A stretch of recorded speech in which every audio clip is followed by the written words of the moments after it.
premier appel de fonds au niveau des bailleurs nationaux comme donc on va essayer de se débrouiller pour préparer les dossiers. Ça se passe bien. Il y a deux ministres français qui ont l'intention de se rendre en Côte d'Ivoire, le ministre du Développement, M.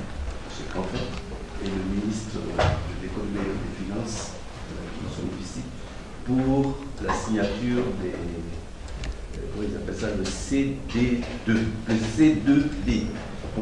Le nouvel ambassadeur de Côte d'Ivoire en France, M. Charles Gomis, a reçu ce mercredi 21 novembre 2012, aux environs de 16 h, une importante délégation du Front populaire ivoirien, conduite par son président intérimaire, M. Miaka Oreto, dans les locaux de l'ambassade de Côte d'Ivoire à Paris.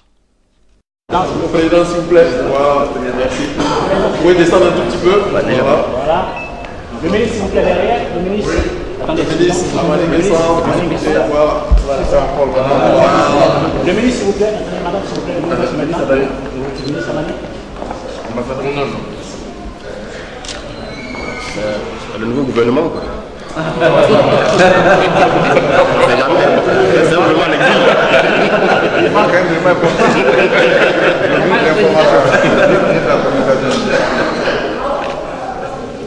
En tout cas, M. Abani, je prends la défense.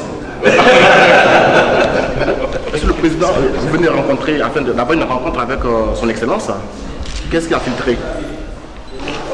Rien n'a filtré. De quoi vous avez parlé en fait? Nous sommes venus saluer des frères et des sœurs qui sont en poste à Paris. Vous savez, Paris, la capitale française. Et quand on dit la France, quand même, c'est toute une histoire pour les Ivoiriens que nous sommes. Nos relations sont séculaires, j'allais dire multiséculaires. Et on ne peut pas arriver donc en France sans quand même faire un crochet dans notre maison commune, qui est notre ambassade. C'est ce qui nous amène ici cet après-midi. Nous sommes venus saluer nos frères et nos sœurs. Excellence, c'est un signe d'ouverture, moi de lire comme ça avec l'opposition. Pardon? Un signe d'ouverture avec l'opposition. Il faut souligner un fait que nous avons retenu et qui nous paraît tout à fait significatif. Son Excellence, Charles Gomis, a toujours été une personnalité d'ouverture. Pour preuve, lorsqu'il a été nommé comme ambassadeur à Paris, il nous a fait l'honneur. Et ça a été un geste insolite de passer, dire au revoir au Front populaire ivoirien à son siège, à Toban, à Abidjan. C'est un acte qui nous a marqué. Je n'allais pas dire que c'est le retour de l'ascenseur, mais j'ai dit que c'est un geste qui mérite d'être gravé dans la mémoire de chacun de nous. Et c'est ce que nous traduisons cet après-midi. Excellence, excellence. Je vous invite à venir prendre un café. La presse, venez, je vous invite. Allons-moi,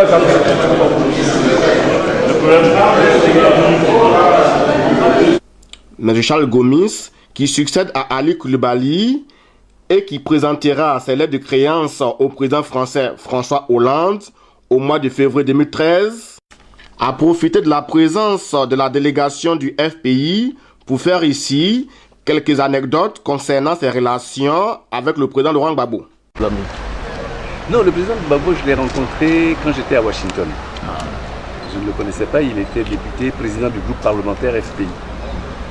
Et quand il est arrivé à Washington, j'ai envoyé un de mes collaborateurs l'accueillir à l'aéroport et l'installer à l'hôtel. 2 jours après, j'ai été lui faire une visite de courtoisie pour le saluer. Et il m'a dit qu'il était très heureux compte tenu du fait que il ne pensait pas que je l'aurais accueilli de cette manière. Je lui ai dit, mais monsieur le président du parti, c'est tout à fait normal. Vous êtes député de Côte d'Ivoire, président d'un groupe parlementaire important. C'est normal que... Il m'a dit non. C'est pas normal. Quand je vais dans d'autres pays, l'ambassadeur se cache. Alors c'est depuis ce temps que dès que le président me voit quelque part, il dit ah lui c'est un ambassadeur. Bon, depuis là, vous avez regardé des rapports très étroits. Non mais j'ai pas eu l'occasion parce que j'étais au Congo, j'étais loin. C'est nouveau pour un ambassadeur qui est nommé en France, son premier acte, En tant qu'ambassadeur, allez dire bonjour. Vous êtes allé dire bonjour, ou du moins pour revoir au FPI. Mais c'était pas mon premier acte. Que vous avez posé en tant qu'ambassadeur. C'était pas mon premier acte en tant qu'ambassadeur. Mais c'était je dirais, l'acte majeur. Ah, pour vous. Et même à les recevoir ici. Cela présage de quoi? Le plus médiatisé. Oui, parce que c'est le FPI qui a sorti le communiqué. Sinon, j'avais été voir le PDCI. J'avais été voir. C'est mon parti naturel, donc ça c'est compte mon pas. parti. J'ai été les saluer. Ils n'ont rien dit. J'ai vu le RDR, ils n'ont pas. Mais le FPI a marqué le coup. C'est la raison pour laquelle vous avez l'impression. Vous savez, est-ce que vous sentez que ce nouveau là que vous venez de poser aujourd'hui, c'est là des détentes importantes parce que vos prédécesseurs. Non, mais ne parlez pas de. Non, je ne vais pas pour juger. Mais on commence doucement. Aidez-nous. On veut l'apaisement. Faites des choses constructives. Tout ce qui peut ramener les gens ensemble, faites-le. Évitez les articles qui enveniment la situation. Il faut qu'on soit ensemble. La Côte d'Ivoire est forte. Comme cet après-midi. Comme aujourd'hui. La Côte d'Ivoire est forte. Si nous sommes ensemble, il n'y a pas beaucoup qui peuvent nous résister. Les pays africains ici sont rien par rapport à nous. Vous comprenez? C'est ce que nous souhaitons, c'est ce qu'on veut. Et on fera un développement économique que nous méritons. Et bientôt, vous allez partir vers la population ivoirienne en France ici, vers la diaspora ivoirienne, les différentes associations, les rassurer comme aujourd'hui. Et les rassurer. Ah, vous me demandez d'aller voir toutes les associations. Non, est-ce qu'ils viendront, est-ce qu'ils peuvent venir frapper à votre porte au quotidien? Au quotidien, je ne suis pas venu pour la diaspora. Au quotidien, c'est beaucoup. Quand vous pourrez. Au quotidien. Quand vous pourrez les recevoir. Je crois que vous m'avez demandé de quand même travailler un peu avec les autorités françaises quand je suis ici. La diaspora, c'est des frères. De temps en temps, on va aller manger ensemble. C'est tout. On va faire des meetings, des choses. Pourquoi faire? Pourquoi pas? On se retrouve ensemble, on mange. Et les rassurer aussi, les rassurer parce que la tension n'était pas comme ça avant votre arrivée. Les rassurer comme quoi la Côte d'Ivoire est une indivisible. Et que vous êtes là pour tous les Ivoiriens. C'est vous qui allez le faire, c'est pas moi. C'est à vous de nous le dire et nous on le transmet. C'est vous qui allez le faire. Déjà aujourd'hui. Nous sommes en train de causer. Nous causons notre ambassadeur. Déjà aujourd'hui, oui, tout ce que vous faites, c'est ça. C'est vous qui devez expliquer à la diaspora, expliquer à tout le monde. Il faut rappeler que c'est au moment où Alassane Ouattara est en pleine consultation pour la formation d'un nouveau gouvernement, après la dissolution du gouvernement Ahmadou Diallo le 14 novembre dernier, que la quasi-totalité du bureau politique du Front populaire ivoirien, en tout cas pour ce qui reste encore du FPI, entame dès aujourd'hui une importante mission dite d'offensive diplomatique en Europe.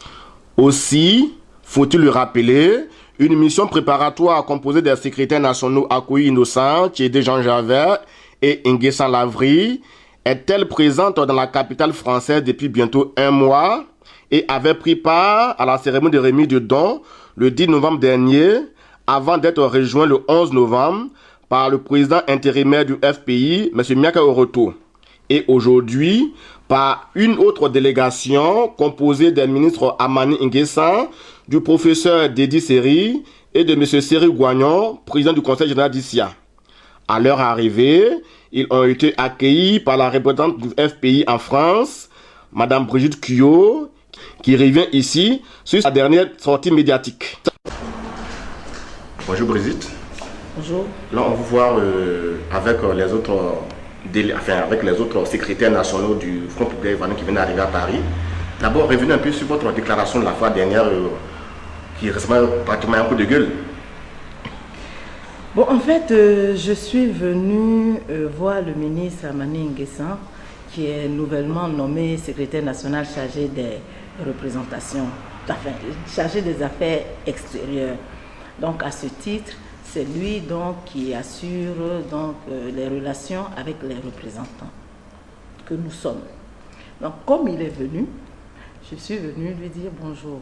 Parce que, comme vous savez, j'avais fait une lettre au ministre qui, je ne sais pas comment, mais comme vous les journalistes, vous avez des réseaux vraiment bizarres, La lettre s'est retrouvée entre vos mains, mais c'était une lettre interne au parti, où j'ai interpellé le ministre, parce que c'est lui le chef, le responsable des représentants, pour qu'il, vraiment, ma foi, pour qu'il vienne voir, reprendre les choses en main.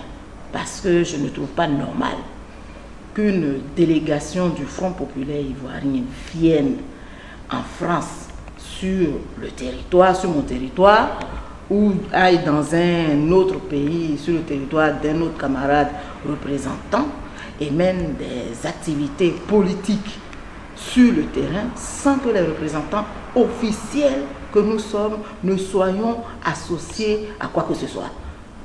Donc on voit des remises de dons, machin, même si c'est normal. Des remises de dons auxquelles vous-même vous avez participé aussi. Auxquelles nous avons participé parce que j'ai voulu élever le niveau du débat. Le parti a besoin d'argent. Donc sur ce point, j'ai donc décidé, mes camarades et moi, d'assister à la remise des dons, puisque le parti a besoin d'argent. Mais j'avais dit au parti, j'avais dit aux camarades qui sont venus de la direction, que sur ce point, je me déplacerai. Mais les discussions reprendront après la manifestation, puisque nous ne trouvons pas normal qu'il y ait des représentants sur le terrain, des représentants qui sont chargés d'incarner l'image du parti, de travailler pour le parti, et que parallèlement, il y ait des nominations de secrétaires, de représentants chargés des finances, pourquoi pas de représentants chargés de la communication, de représentants chargés des affaires extérieures, de représentants chargés des femmes et tout. À ce titre, ça crée un désordre, ça crée un bicéphalisme, ça crée même plusieurs fronts qui font que finalement, il y aurait la représentation officielle dépouillés, et puis des représentants de machin, de chaque secrétaire, machin. Ce n'est pas comme ça ça se passe.